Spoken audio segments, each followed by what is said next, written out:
әріптестер, тағы да бір мынандай керемет сайтпен бөліскім келіп тұр. Бұл жаңағы көңілді картинка суреттерді жасап беретін генератор сайт. Бұның сілтемесін бәрін қазір қоям Фейсбукқа.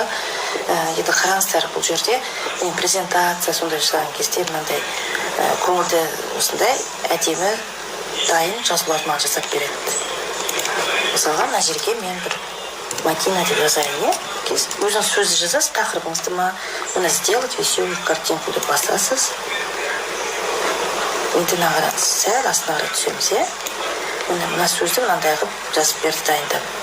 Бұны презентация алу үшін мен мына прямая ссылка на картинку басып жіберем. Көрдіңіздер, дайын тұр. Енді осы мышканың оң жағына барып, копировать картинку аламын. Ctrl-V-ны басам, дайын сурет келіп тұр. Мінекей өзім осылай слайдқа пайдалансаңыз болады, кішкене өзгешелік қажет болса. Сіз де жасап көріңіз, пайдаланыңыз.